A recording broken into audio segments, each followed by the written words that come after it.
এই তিনটি অবজেক্টযুক্ত সিস্টেমের সেন্টার অফ মাস বা ভরকেন্দ্র হচ্ছে এমন একটা পয়েন্ট যেখানে সমগ্র ভর কেন্দ্রীভূত আছে বলে আমরা ধরে নিই। অর্থাৎ এটা এমন একটা হাইপোথেটিক্যাল পয়েন্ট যেখানে আমরা ধরে নিই যে সমগ্র ভর ওই পয়েন্টটাতে কেন্দ্রীভূত অবস্থায় আছে। সো ভরকেন্দ্রকে আমরা চাইলে আরেকভাবেও সংজ্ঞায়িত করতে পারি। ধরে নিলাম যে এই দণ্ডটা মহাকাশে আছে এবং তার ভরকেন্দ্র একদম মাঝখানে। এখন আমি যদি তাকে ভরকেন্দ্র ব্যতীত অন্য কোনো পয়েন্টে বল প্রয়োগ করি তাহলে এই বস্তুর মধ্যে একটা ঘূর্ণন সৃষ্টি হবে। যদি আমি অন্য কোনো পয়েন্টে বল প্রয়োগ করি তাহলে বস্তুটা সামনেও আগাবে এবং একটি ঘূর্ণন সৃষ্টি হবে। কিন্তু যদি আমি একদম ভরকেন্দ্রে বল প্রয়োগ করি তাহলে এর মধ্যে কোনো ঘূর্ণন সৃষ্টি হবে না, এ ব্যাস সামনে এগিয়ে যাবে। তো এভাবেই অ্যানিমেশন এবং ম্যাথমেটিক্যালি ভরকেন্দ্র এবং ভারকেন্দ্রকে বোঝানোর জন্য আমরা এনেছি ভরকেন্দ্রের আদ্যপান্ত সিরিজ এবং আজ হচ্ছে লেকচার 1। লেকচার 1-এ আমরা শেখাবো কিভাবে ভরকেন্দ্রের অবস্থান বের করা যায়, তার একটি সূত্র ডিরাইভ করব এবং সমগ্র প্লেলিস্টের লিঙ্ক কিন্তু ডিসক্রিপশনে দেওয়া থাকবে। তো আমরা ধরে নিলাম যে এরকম এক্স এবং ওয়াই প্লেনে তিনটি অবজেক্ট আছে অ্যান্ড তিনটি অবজেক্টের অবস্থান ভেক্টর R1, R2 এবং R3 ভেক্টর। এখন এই তিনটি অবজেক্টের মাঝামাঝি কোনো একটা জায়গায় সেন্টার অফ মাস বা সংক্ষেপে COM অবস্থান করছে অ্যান্ড এই বিন্দুটার অবস্থান ভেক্টর হচ্ছে RCOM।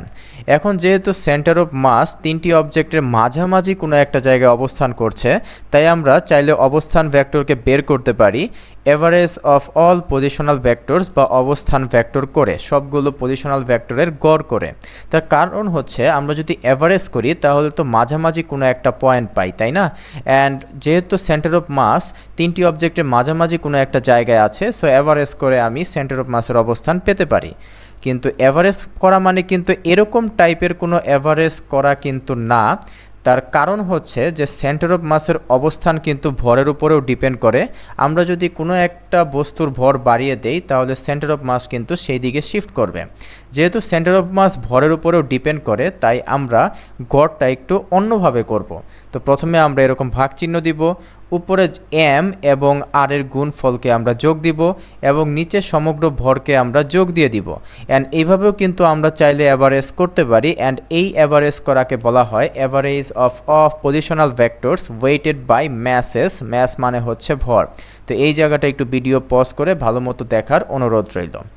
তো এখন একটা জিনিস খেয়াল করতে হবে যে সেন্টার অফ মাস হচ্ছে এমন একটা হাইপোথেটিক্যাল পয়েন্ট যেই পয়েন্টে আমরা বিবেচনা করি যে সমগ্র ভর কেন্দ্রীভূত অবস্থায় আছে। অর্থাৎ তাইলে আমরা বলতে পারি যে সেন্টার অফ মাসের ভর হচ্ছে এম সেন্টার অফ মাস, যা কিনা সবগুলো ভরের যোগফল।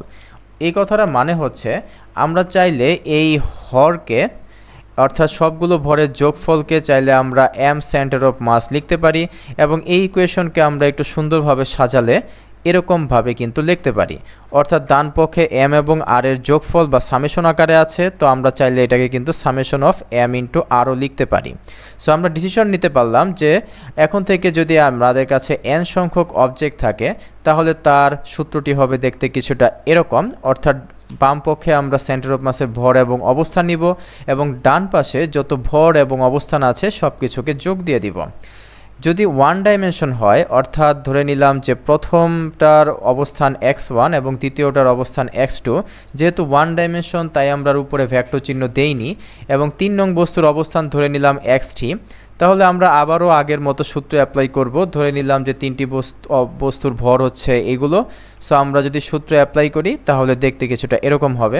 সো এই সূত্রগুলো ইউজ করে পরবর্তী ভিডিওতে আমরা দেখাবো কিভাবে 1 ডাইমেনশনে, 2 ডাইমেনশনে এবং 3 ডাইমেনশনে সেন্টার অফ মাসের অবস্থান বের করতে হয়। তো সেই ভিডিও দেখার আমন্ত্রণ রইল। Thank you.